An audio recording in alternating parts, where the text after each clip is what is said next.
Hello children, कैसे हैं? तो बच्चे, आशा करता हूं कि आप सब अच्छे होंगे।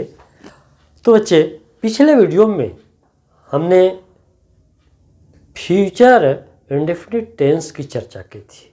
अब मैं फ्यूचर कंटिन्यूअस टेंस की चर्चा करने जा रहे हैं। तो आइए बच्चे, हम इसको अच्छी तरह सीखते हैं।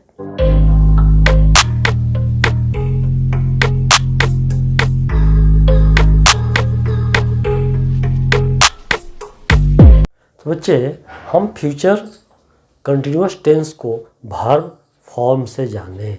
ऐसे हिंदी में लोग क्या वाक्य बनाते हैं?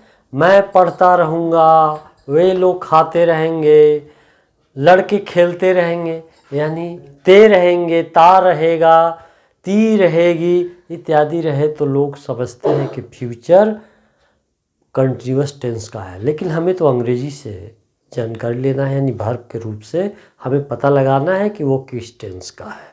तो आइए हम वर्ब के रूप से पता लगाते हैं। तो वर्ब फॉर्म ऑफ वर्ब क्या है?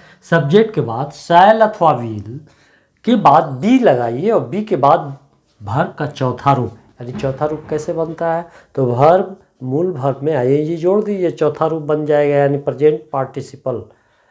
तो इधर ऑप्शन ये तो आप अच्छी तरह जान चुके कि सेल कहाँ लगेगा और विल कहाँ लगेगा। ये तो कई बार से चर्चाएं हो रही हैं, तो पता चल जाएगा। आई के साथ अगर जोड़े तो सेल लगेगा, उसके बाद बी जोड़िए और V4 लगा दीजिए।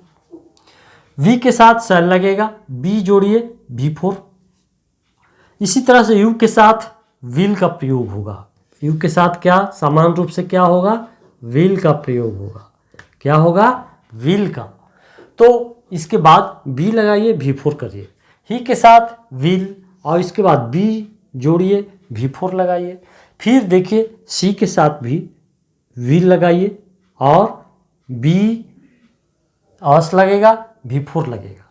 इट के साथ भी वही है, विल लगेगा और बी लगेगा और फिर V4 लगेगा।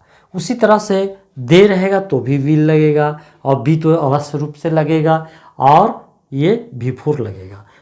फिर इसी तरह से अगर किसी व्यक्ति का नाम हो, जैसे राम, तो राम के साथ विल लगेगा, फिर बी लगेगा, फिर V4 रहेगा।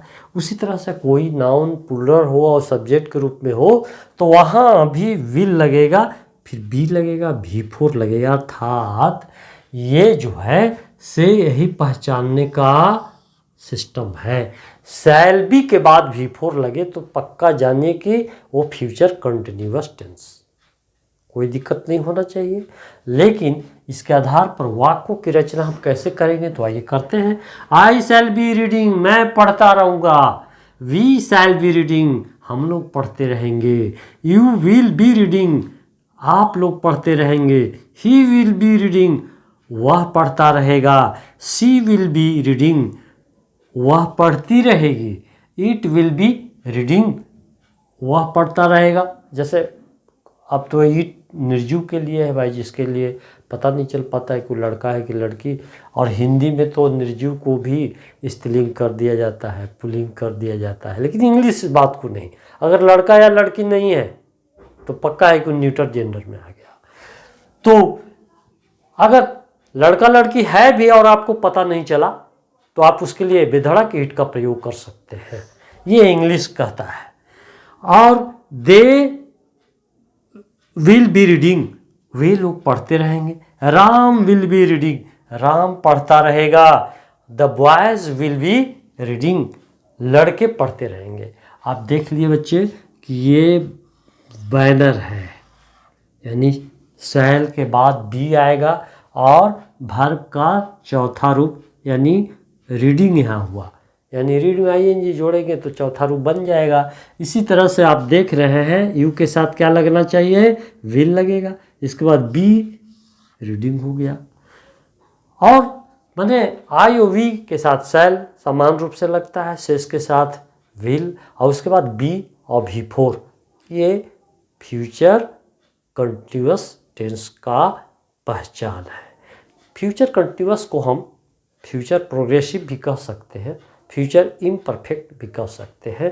तो बच्चे, आप अच्छी तरह समझ गए होंगे, आपको पहचानने में दिक्कत नहीं होगी। और इसी तरह के मतलब वाक्य की रचना आप कर सकते हैं। इस वर्ब फॉर्म को जान करके आप बोल भी सकते हैं। तो बच्चे इसको नोट कर लीजिए।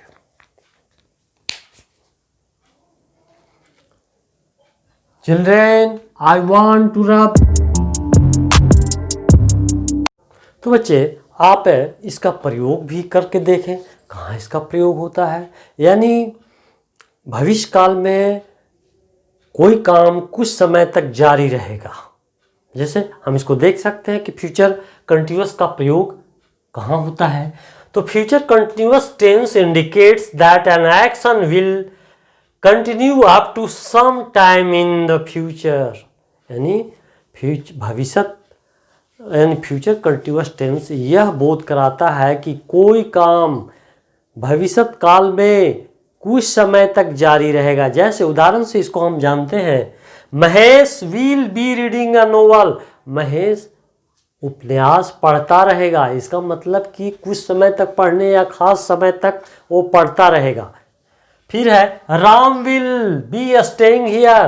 राम यहाँ रहता रहेगा, माने रहेगा, यानी कुछ समय तक, कुछ निर्धारित समय तक यहाँ रहेगा। तो आप अच्छी तरह समझ गए कि ये है, लेकिन इससे पता चल रहा है कि कोई काम आने वाला समय में निर्धारित समय तक, खास समय तक, कुछ समय तक जारी रहेगा। अब इसको वर्ब फॉर्म आप जान ही गए हैं कि शैल अथवा विल के बाद बी लगेगा और भी4 लगेगा। तो अच्छी तरह इसमें कोई कठिनाई तो नहीं है। तो बच्चे समझ गए होंगे। आप अगर नहीं समझे फिर भी पूछने का प्रयास करिए। बच्चे अगर आप नए हैं तो सब्सक्राइब करना ना भूलें, ताकि आपके पास नोटिफिकेशन जाता रहे। और धन्यवाद बच्चे।